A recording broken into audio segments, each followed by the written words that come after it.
Bienvenidos a su programa Fundamentos de la Fe Cristiana. Todos nos hemos preguntado alguna vez, ¿por qué existen tantas religiones? ¿Podemos confiar en la Biblia? ¿Por qué existe la maldad? ¿Cuándo será el fin del mundo? Solo Dios puede satisfacer nuestras más profundas inquietudes humanas y proveernos paz para enfrentar el futuro. Aquí comienza Fundamentos de la Fe Cristiana.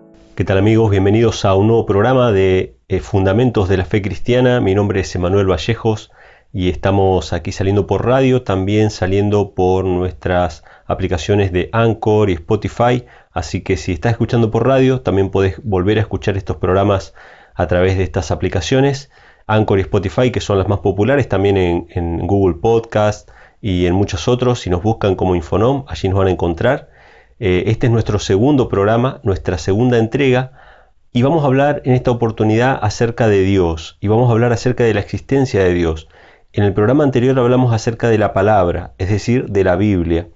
Lo primero que hicimos fue presentar la Biblia como palabra de Dios, así que ahora vamos a entrar directamente a estudiar la palabra de Dios y lo que la palabra de Dios dice acerca de Dios mismo. Es decir, nosotros tenemos que basarnos o partir de la presuposición de que si existe realmente un Dios, si realmente existe un Dios todopoderoso, que ve el fin desde el principio, que es amoroso, etc., ha dejado en su palabra una descripción de quién es Él, ha dejado en su palabra una descripción clara de qué es lo que le agrada, qué es lo que le desagrada, cuál es su actitud hacia nosotros, cuáles son sus propósitos y qué es lo que espera también de nosotros. Entonces, lo que vamos a hacer en este programa, en el programa de hoy, es ver un poco acerca de lo que la Biblia dice acerca de Dios. Es decir, es una autodescripción que hace Dios a través de su palabra para que le conozcamos. En realidad, el ser humano por naturaleza, eso lo podemos verificar en prácticamente todas las culturas antiguas, muchas de ellas que han estado desprovistas de la palabra de Dios, han estado desprovistas de la Biblia o de una revelación directa escrita. Sin embargo, la gran mayoría de las culturas antiguas tienen un concepto de Dios, ya sea un Dios o ya sean muchos dioses. Pero en líneas generales sabemos que todas las culturas antiguas tienen un concepto y la idea de que tiene que existir un creador. Y esto viene por deducción de observar las cosas que fueron creadas. Es decir, el ser humano observa a su alrededor, observa la naturaleza, observa los astros, observa a los animales, observa, todo lo que lo rodea, y por más que uno no tenga el libro de la Biblia, el libro escrito, uno puede percibir una mano creadora detrás de todo lo que nos rodea. Uno puede percibir el diseño, uno puede percibir el orden, más allá de que en ciertas circunstancias la naturaleza parezca caótica, hay un orden y un equilibrio. Es decir, incluso en la parte más oscura o más aterradora de la naturaleza, que tiene que ver con la predación, cómo unos animales se comen a otros, incluso en eso hay un equilibrio y un orden en cuanto a mantener la población de ciertos animales, de mantener el equilibrio de un ecosistema. Y justamente cuando el hombre interviene en esos ecosistemas es cuando se producen ciertos desequilibrios, pero la naturaleza por sí misma se equilibra. Entonces vemos un orden, vemos un diseño, vemos un propósito en muchas de las cosas que observamos. Vamos a dar un ejemplo sencillo. Todos los continentes del mundo, todos los lugares del mundo están atravesados por cordilleras, están atravesados por grandes cordones montañosos que producen un gran declive hasta llegar a la costa, lo que facilita la irrigación de todo el territorio, de todo el continente, a través de ríos, tanto ríos por arriba como ríos por debajo de la tierra. Esto, evidentemente, fue diseñado con el propósito de que exista la vida en el continente. Es decir, el agua del mar se evapora, se generan las nubes chocan contra las cordilleras del continente, se condensa, muchas veces esa agua potable, esa agua necesaria para la vida queda conservada en las cimas de las montañas en forma de nieve, pero muchas otras se precipita simplemente y se generan los ríos, se generan las vertientes de donde toda la vida, ya sea animal o vegetal, se nutre a diario. Es decir, esto es un sistema, un ciclo del agua que está pensado, está diseñado para que indefinidamente el ser humano tenga el recurso más vital y necesario para la vida, que es el agua. ¿Sí? No solamente el ser humano, sino los animales y las plantas. Entonces, vemos en este sistema un diseño, y así podríamos enumerar muchos otros sistemas que funcionan de la misma manera y que muestran que hay un diseñador por detrás, que hay una mente creadora, una mente inteligente que sostiene la vida de todo ser viviente en el planeta. Pero vamos a ir a la palabra de Dios, vamos a ir a la Biblia y vamos a ver qué nos dice acerca de Dios y sobre todo de la fe. ¿Por qué? Porque a Dios no lo podemos ver. Sin embargo, el ser humano a veces es un poco injusto con respecto a Dios y cuestiona la existencia de Dios por no poder ser visto, cuando en realidad aceptamos muchas otras cosas por fe que no hemos visto y que sin embargo no las cuestionamos. Por ejemplo, si vamos a Hebreos capítulo 11, versículo 1, se nos dice lo siguiente: es pues la fe la sustancia de las cosas que se esperan, la demostración de lo que no se ve. La certeza de lo que se espera, la convicción de lo que no se ve, dicen otras versiones. ¿Qué significa esto? Que la fe significa creer en algo que no podemos ver, ¿sí? Que esperamos, que creemos, pero que no lo podemos ver en este preciso momento. ¿Y en qué circunstancias cotidianas el ser humano ejerce la fe? Por ejemplo, a mí me ha tocado visitar países que nunca había visto antes, es decir, nunca los había visitado antes. Entonces uno va y por fe compra los pasajes, por fe se sube al avión y por fe llega a ese lugar, y es la primera vez que uno puede ver, y yo puedo decir, bueno, es la primera vez que veo este país, pero antes creía que existía, aunque no lo había visto. Había recibido testimonios de otras personas que estuvieron allí, recibí testimonios gráficos como fotografías o videos de ese país, pero yo con mis propios ojos nunca lo vi. Entonces, hasta el momento en que desembarco en ese país y que lo miro con mis propios ojos, yo estoy aceptando por fe la existencia de ese lugar. De la misma manera, cuando hablamos con una persona por carta, nosotros asumimos la existencia de esa persona aunque nunca la hayamos visto, y seguramente ustedes también van a tener que aceptar por fe mi existencia, porque están escuchando simplemente un flujo de audio, están escuchando simplemente una reproducción de una grabación, pero tienen que aceptar por fe de que Manuel Vallejos existe en alguna parte del mundo y que grabó este audio y que ahora ustedes lo pueden escuchar. Sin embargo, no me pueden ver con sus propios ojos, no me pueden tocar y tienen que aceptar mi existencia por fe. De la misma manera, nosotros sabemos que la Biblia fue inspirada por Dios, aunque a Dios no lo podemos ver, creemos su existencia. La fe consiste en la creencia de algo que no podemos ver, pero que está basado en evidencias. Así como ustedes pueden creer que yo existo, aunque no me hayan visto, simplemente porque escuchan esta grabación y sacan la conclusión de que alguien lo tendría que haber hecho, y aceptan mi existencia, de la misma manera podemos aceptar la existencia de Dios aunque no lo hayamos visto con nuestros ojos, que incluso sería mortal para nosotros, según la misma Biblia, pero aceptar que realmente Él inspiró su palabra, que Él guió la palabra para que nosotros tengamos un documento fiable en el cual basar nuestra fe, que podamos basarnos en un testimonio de incluso personas que vieron los milagros y las obras de Dios y dejaron testimonio.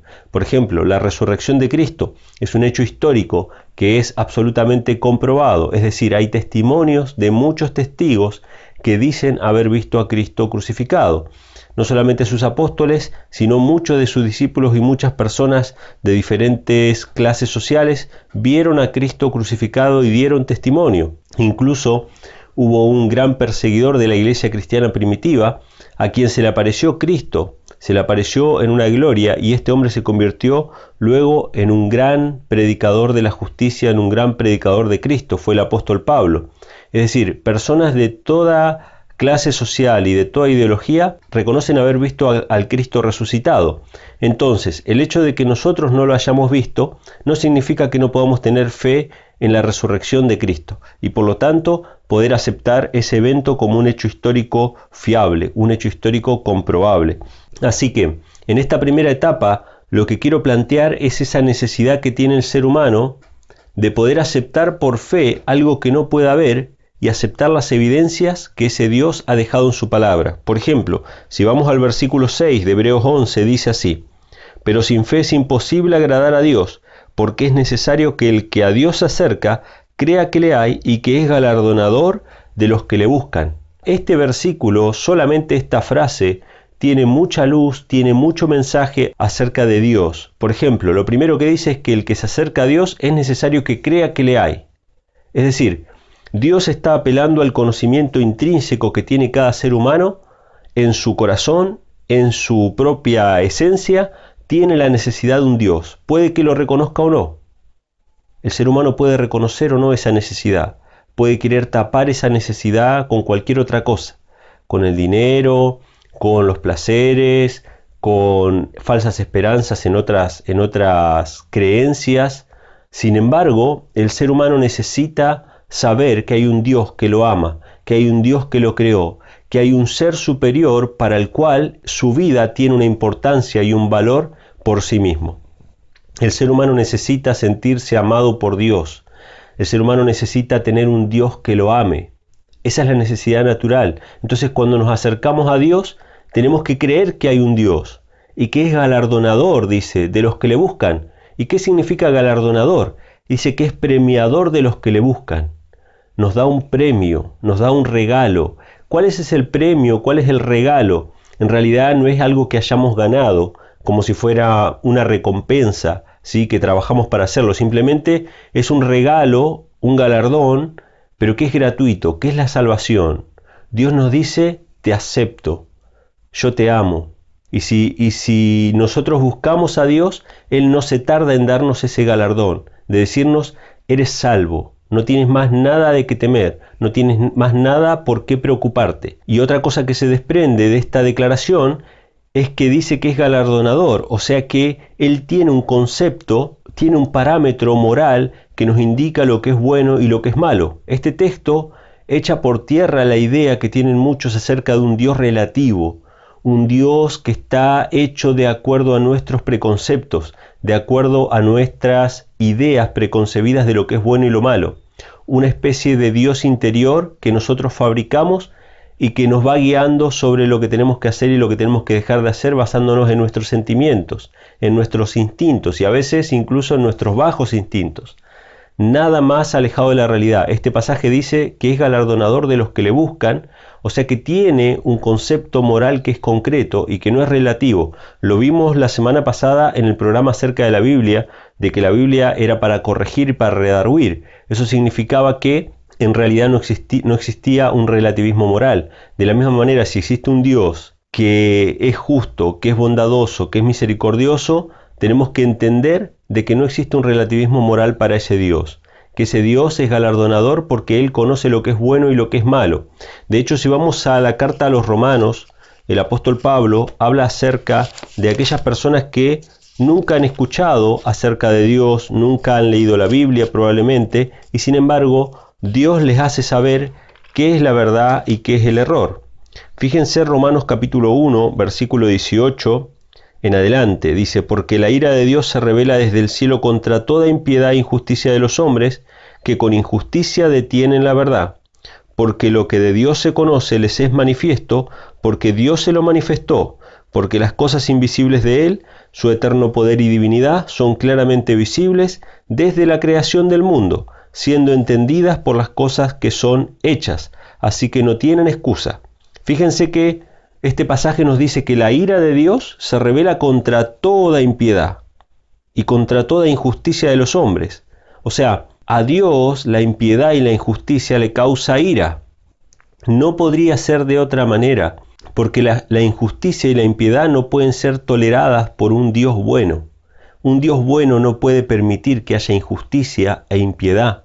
Así que la ira de Dios se revela contra toda injusticia e impiedad y dice que la gente no tiene excusa porque el poder de Dios y su divinidad son claramente visibles desde la creación, haciéndose visibles por medio de las cosas hechas, lo que hablábamos al principio.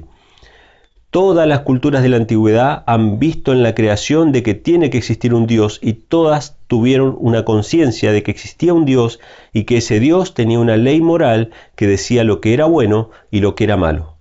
Desde las culturas precolombinas en América, las culturas mesopotámicas en Oriente, las culturas de las tribus bárbaras, o sea, todas tienen un concepto acerca de Dios, de un Dios o de varios dioses que tienen implicancias morales y que tienen una ley moral con la cual se rige la sociedad en la que viven. Es decir, que la ira de Dios se ha revelado sobre toda la humanidad. Y vamos a ir a Romanos capítulo 2, que sigue hablando de lo mismo. En el versículo 11 Pablo deja constancia de esto, porque no hay acepción de personas para con Dios. O sea, a Dios no le importa de qué religión somos, a Dios no le importa a qué cultura pertenecemos. Dios es un Dios de todos. O sea, Dios no dice, bueno, esta persona tiene otra religión, así que yo no tengo nada que ver con ella. No, todos somos criaturas de Dios y todos le debemos a Dios. Y dice, Dios no hace acepción de personas, porque todos los que sin ley pecaron, sin ley también perecerán, y todos los que en la ley pecaron, por la ley serán juzgados. Porque no son los oidores de la ley los justos para con Dios, sino los hacedores de la ley serán justificados. ¿Qué significa esto? Que Dios pone en el corazón del ser humano, no importa si ha leído la Biblia o no, no importa si ha recibido el Evangelio o no, Dios en la conciencia al ser humano le pone su ley para que ese ser humano sepa que existe un Dios y que demanda obediencia, que demanda que seamos justos, que no maltratemos a nuestro prójimo, que no mintamos, que no matemos, que no robemos. Las cosas más esenciales fueron puestas por Dios en el corazón de cada ser humano, de cada cultura que ha existido sobre este planeta. Entonces dice el versículo 14, porque cuando los gentiles, esta expresión gentiles significa la gente que no era israelita, la gente que era de otras religiones paganas, dice, los gentiles que no tienen ley, hacen por naturaleza lo que es de la ley, estos no teniendo ley son ley para sí mismos, mostrando ellos las obras de la ley escritas en sus corazones, dando testimonio su conciencia y sus pensamientos, acusándose o aún excusándose unos a otros en el día en que Dios juzgará por Jesucristo los secretos de los hombres conforme a mi evangelio. ¿Qué nos está diciendo este pasaje? Que los gentiles, las personas que supuestamente estaban en el mundo sin ley, en realidad tenían una ley que Dios les había hablado a su conciencia. Entonces su propia conciencia les acusa o les defiende, conforme al juicio de Dios. Es decir, personas que nunca leyeron la Biblia, supieron lo que era bueno y lo que era malo, porque Dios se los reveló. Y los que no quisieron obedecer fueron rebeldes, pero fueron rebeldes a sus propias expensas porque Dios se los reveló, por medio de la naturaleza, por medio de la creación y por medio de la voz del Espíritu que les habló a sus corazones. O sea que nadie tiene excusa. Todo ser humano sobre la tierra ha sabido, de una manera u de otra, que existe un Dios y que ese Dios es galardonador de los que le buscan, que está dispuesto a bendecir a todos aquellos que se acercan a Él y que obviamente no va a dejar sin paga al que es culpable, porque Él no va a tolerar la maldad para siempre. Este es un tema que vamos a hablar un poco más adelante acerca de la justicia de Dios, pero en este primer bloque queríamos dejar sentado esta cuestión, que el ser humano, no importa la cultura, no importa la época, siempre ha tenido un conocimiento parcial, probablemente un conocimiento básico de que existe un Dios y que a ese Dios le agrada que hagamos lo bueno y le desagrada que hagamos lo malo, especificando obviamente este mismo Dios qué es lo bueno y qué es lo malo. La Biblia nos presenta este contexto. Vamos a ver una pequeña pausa y después de la pausa vamos a leer acerca de los atributos de Dios. ¿Cómo es Dios? ¿Cuál es su carácter? ¿Cuál es su forma de ser?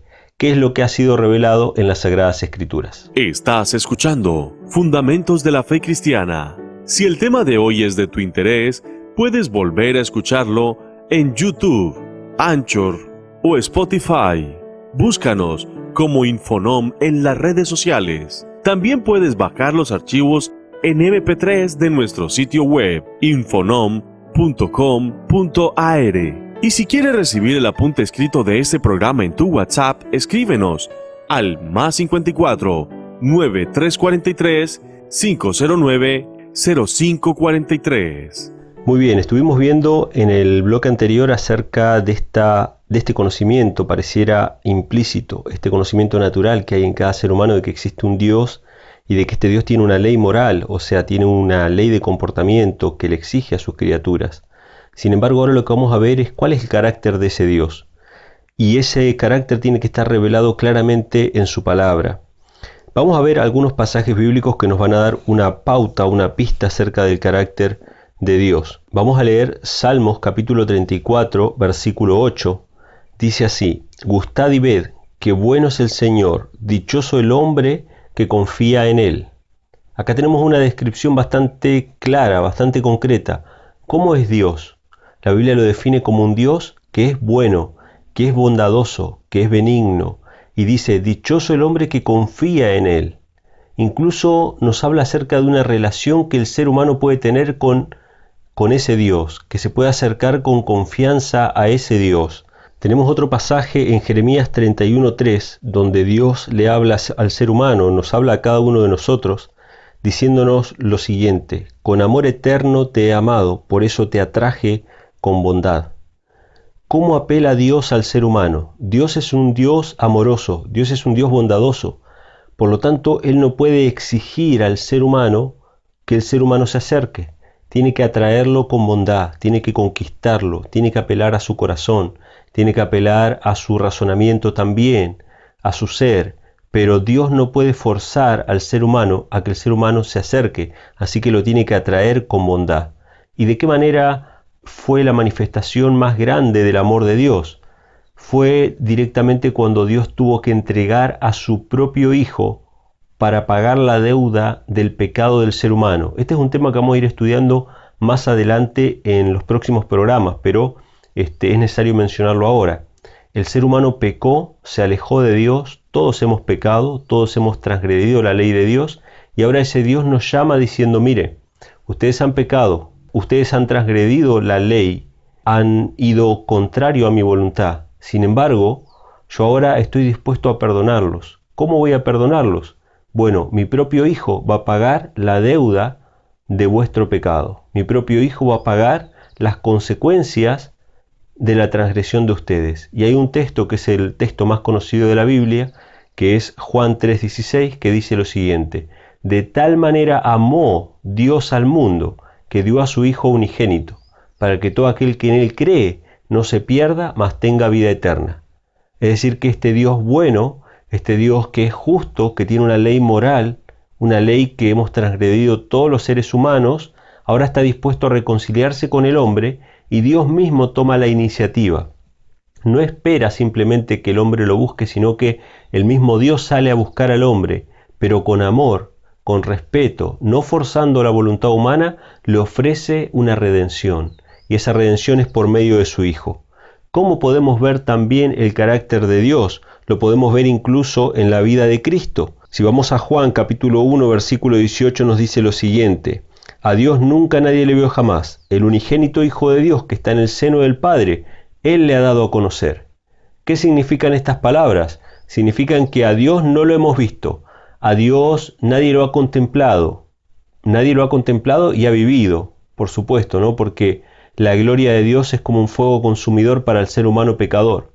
Pero el Hijo de Dios bajó a este mundo, el que estaba en el seno del Padre, el que compartía con el Padre la gloria, bajó a este mundo, se hizo hombre, se revistió de humanidad para que su gloria no nos destruyese, y vivió como un hombre aquí en la tierra. Y cualquiera que contemple la vida de Cristo, que la podemos leer en los 4 evangelios, Mateo, Marcos, Lucas y Juan, cualquiera que contemple a Cristo a través de su palabra, cualquiera que pueda visualizar el carácter de Cristo en esta tierra, va a estar contemplando el carácter de Dios en el cielo.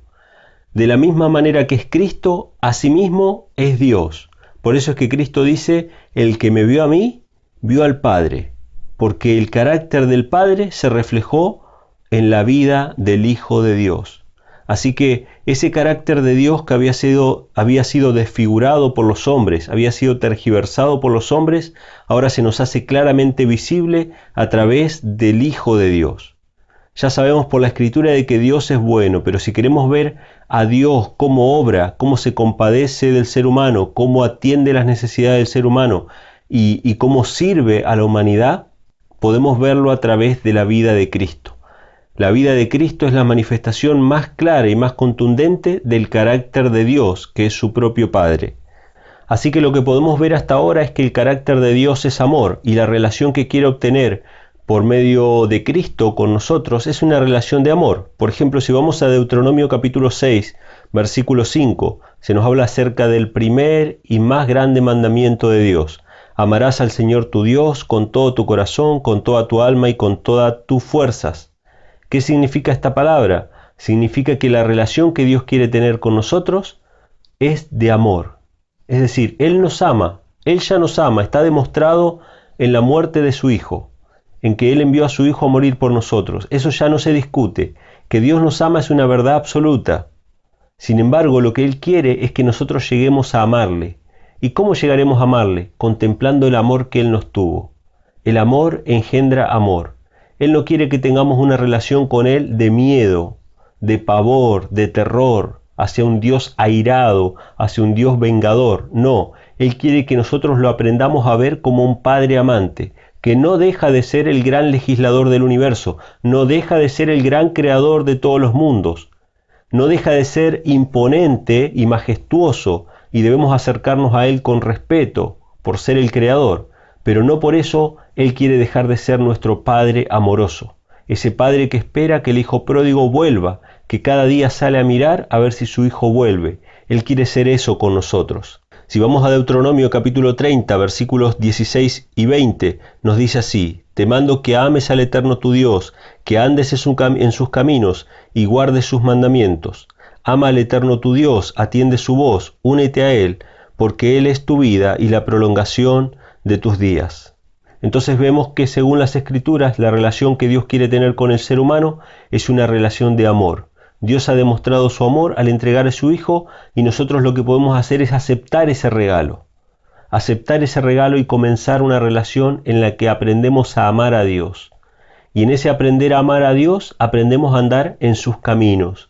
Y al andar en sus caminos somos preservados de todos los males que hay en el mundo. Porque cuando Él dice no robarás, lo dice por nuestro bien, no solamente por el bien de aquella persona que es damnificada, sino también por nuestro bien, porque si yo robo, después voy a pagar las consecuencias y no voy a disfrutar de eso que robé. Cuando la Biblia dice no matarás, no lo dice solamente por aquel que va a morir, sino también para preservarme a mí de convertirme en un asesino y después no poder dormir a la noche y después quizá seguir matando o quitarme la vida o terminar preso, etcétera, etcétera. Todas sus leyes, todos sus mandamientos son mandamientos de amor que nos preservan del mal. Entonces en ese caminar con Dios, en ese aprender a contemplar su amor, empezamos a amarle, y cuando empezamos a amarle, empezamos a guardar sus mandamientos, y al guardar sus mandamientos, Dios nos protege del mal y prolonga nuestros días. Hacen que nuestros días sean felices, que podamos estar en paz con Dios y con los hombres, porque si amamos a Dios, vamos a amar también a nuestro prójimo. En eso se reduce toda la ley: amarás a Dios con todo tu corazón y a tu prójimo como a ti mismo. Esa es la voluntad de Dios, de un Dios bueno, de un Dios justo, misericordioso, que entregó a su Hijo. Y justamente de eso vamos a hablar en el próximo programa. Primer programa que vimos, que ustedes lo pueden volver a escuchar en Anchor o en Spotify. Primer programa habla acerca de la Biblia, la palabra de Dios. Segundo programa es este que estamos teniendo ahora. Habla acerca de Dios, de la existencia de Dios y de cuál es su carácter. Pero el próximo programa vamos a hablar acerca de Jesús. ¿Quién es Jesús? ¿Quién es realmente? ¿Es meramente un profeta? ¿Es Dios mismo encarnado? ¿Es el Hijo de Dios? ¿Quién es Cristo? De eso vamos a hablar en el próximo programa. Así que acompáñennos la próxima semana en esta misma emisora, a la misma hora. Vamos a estar presentando el programa número 3 de esta nueva serie de Fundamentos de la Fe Cristiana. Muchas gracias por habernos acompañado hasta aquí. Que Dios les bendiga. Estás escuchando Fundamentos de la Fe Cristiana. Si el tema de hoy es de tu interés, puedes volver a escucharlo en YouTube, Anchor o Spotify. Búscanos como Infonom en las redes sociales. También puedes bajar los archivos en MP3 de nuestro sitio web infonom.com.ar. Y si quieres recibir el apunte escrito de este programa en tu WhatsApp, escríbenos al +54 9343 509 0543. Llegamos al final del programa Fundamentos de la Fe Cristiana. Gracias por habernos acompañado. Nos volveremos a encontrar la próxima semana por esta misma emisora. Que Dios te bendiga.